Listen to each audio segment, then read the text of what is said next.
welcome Sumaya Kausar and Rahila, who will grace the stage with their beautiful speech. Let's give them a warm round of applause as they share their thought with us. میں سمیہ کوثر آج آپ تمام حاضرین کو مذہب اسلام میں رحمت اور شفقت کی کیا اہمیت ہے بتاؤں گی.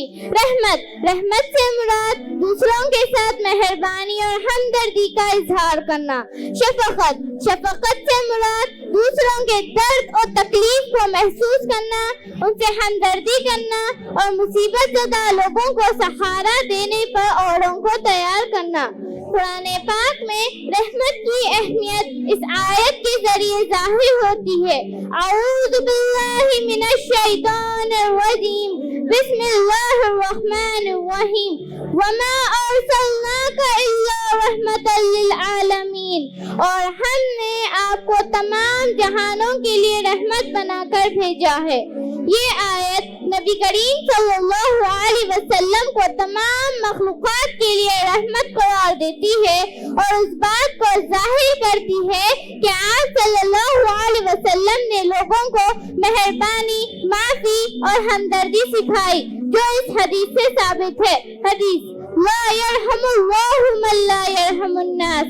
نبی کریم صلی اللہ علیہ وسلم نے فرمایا, اللہ تعالیٰ ان پر رحم نہیں کرتے جو لوگوں پر رحم نہ کرے.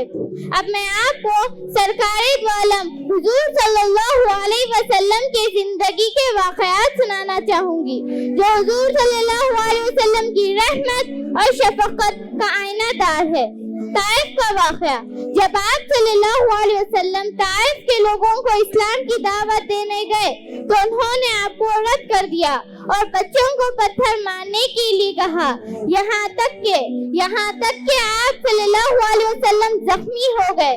اس کے باوجود آپ صلی اللہ علیہ وسلم نے ان کے لیے دعا کی کہ اللہ انہیں ہدایت دے. طائف کے لوگوں کے ساتھ یہ رحمت اور شفقت آپ صلی اللہ علیہ وسلم کے اعلیٰ کردار کی ایک شاندار مثال ہے.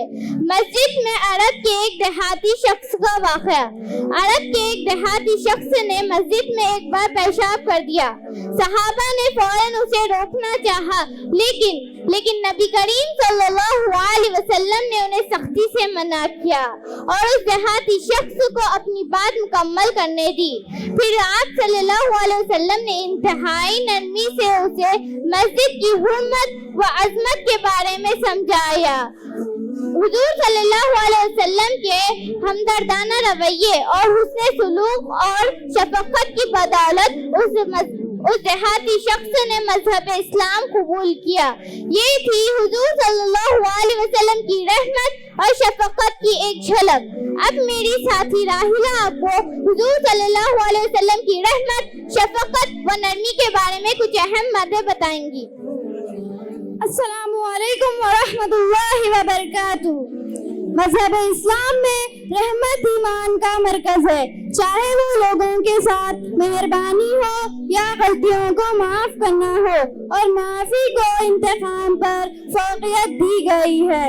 نبی کریم صلی اللہ علیہ وسلم اور صحابہ کرام نے کئی مواقع پر معافی اور صبر کو سختی پر ترجیح دی ہے.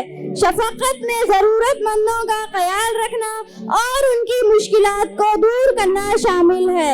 دشمنی کے باوجود نرمی اور ہمدردی کا مظاہرہ کرنے سے تعلقات بہتر ہو سکتے ہیں اور دل بھی جیتے جا سکتے ہیں.